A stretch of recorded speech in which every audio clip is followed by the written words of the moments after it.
は長谷川の72分の1スケール A6E イントルーダーの仮組レビューを行います。イントルーダーですね。結構渋い機体よね。そうなのだ。この機体はメガドライブのスーパー大戦略のオープニングで空母から発艦するシーンに出てきた機体でもあって思い入れのある機体なのだ。実際にゲームでも使っていたの？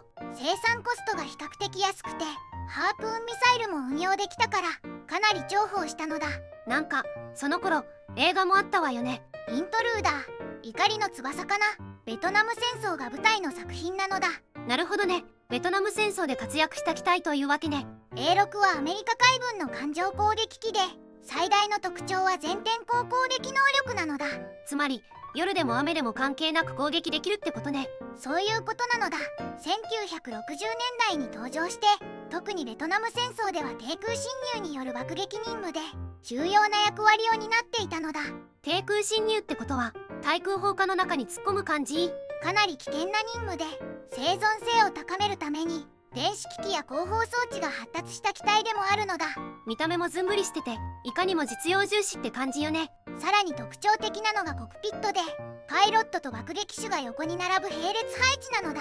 戦闘機は前後配置が多いからこれは珍しいわね。作業分担と連携を重視した設計なのかな。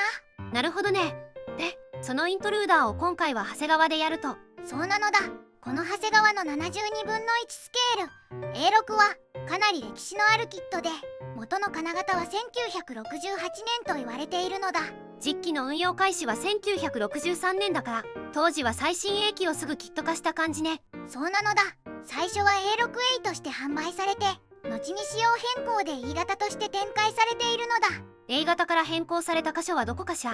エアブレーキの形状変更と開閉選択廃止、胴体下部着艦フックの形状変更かな。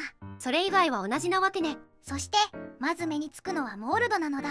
安定の凸モールドね。それとこのキットで特徴的なのがキャノピーが左右分割になっている点なのだ。中央に合わせ目が出るタイプね。そうなのだ。基本的にはフレーム部分に合わせ目が来るんだけど一部クリア部分にもかかってしまうのだ。それは気になるわね。そのままだとクラックのように見えることもあるので丁寧な処理が必要なポイントなのだ。クリアパーツ同士の接着だけでも難易度が上がってるのにね。全体的な構成はシンプルでディテールはかなりあっさりしているのだ。一部気になる部分もあるけどすぐ形になるのは嬉しいところね。逆に言えばディテールアップの自由度は高いキットとも言えるのだ。なるほどね。そして72分の1スケールのイントルーダーだけど他にもいくつか選択肢があるのだ。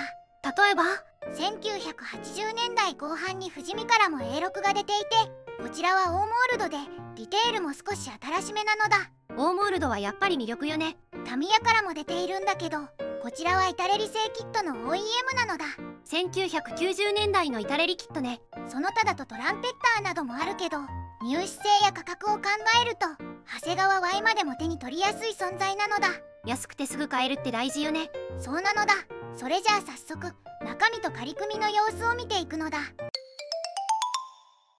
まずはパッケージ内容を確認するのだ。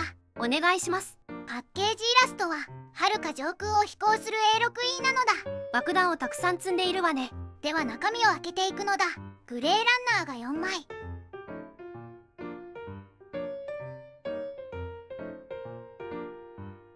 透明パーツが1枚、デカールが1枚、組み立て説明書、塗装図が入っているのだ。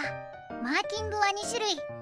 アメリカ海軍第35攻撃飛行隊でブラックパンサーズ所属機、アメリカ海兵隊第332全天候攻撃飛行隊でムーンライターズ所属機となる。なるほどね。部品点数は全部で70点なのだ。72分の1スケールとしては古いキットの割には部品点数はある方ね。では長谷川の72分の1スケール A6E イントルーダーの仮組みを始めるのだ。最初に操縦席なのだ。ふむふむ。操縦席は全部で1パーツ。操縦席床と座席が一体成形となる。ケーキパネルは後ほど胴体に接着ね。そうなのだ。パイロットはついていますね。2名ついているのだ。操縦桿もないので座っていただいた方がいいかな。次はエアインテークね。エアインテークといっても入り口部分のみ、左右それぞれにパーツずつとなるのだ。後から胴体に取り付けるわけね。そうなのだ。次はエンジンノズルかしら。こちらも今の段階では切り出して終了なのだ。総発エンジンなので左右切り出す。それと機種部分も切り出すわけね。そうなのだ。次は主翼、水平尾翼、胴体なのだ。いわゆるしの字ですね。最初に胴体の組み立てとなる。ふむふむ。胴体は左右分割を呼び、胴体下部の3パーツ構成、操縦席と着艦フックを挟んで接着するのだ。貼り合わせたら機種の取り付けね。機種には重りを入れる指定がある。重りは 8g と書いてあるのだ。胴体のモールドはどうでしょうか。凸モールドとなる。モールドは比較的あっさりと入っているのだ。主翼はどうでしょうか。主翼は左右それぞれにパーツ構成。主翼下パーツに主翼上パーツを貼り合わせる。貼り合わせたら胴体に差し込むわけね。そうなのだ。主翼のモールドはどうでしょうか。こちらも凸モールドとなる。胴体同様にあっさりしたモールドなのだ。次は水平尾翼ですね。水平尾翼は左右それぞれ1パーツずつ胴体に差し込む構造。いつもと同じですね。次はクリアパーツや足回りなのだ。ふむふむ。キャノピーは2パーツとなるんだけど、操縦席の開閉選択ができない。左右の貼り合わせが必要なキャノピーね。戦術通り合わせ目はフレームの中央になるんだけど、この部分がガラスとなるので、ここの合わせ目は諦めるしかないかな。次は足回りですね。まずは左右主脚。主脚は左右それぞれで3パーツ構成。タイヤと試脚の構成ですね。その他にも胴体に取り付けるカバーがあるのだ。次は前脚ね。前脚も3パーツ構成となっているのだ。こちらも胴体に取り付けるカバーがあるわけね。最後は細かいパーツとなるのだ。まずは給油プローブね。機種に接着となるわけね。胴体後部の左右にエアブレーキを取り付けるのだ。E 型実機では固定されたりオミットされているのでこうなっているのね。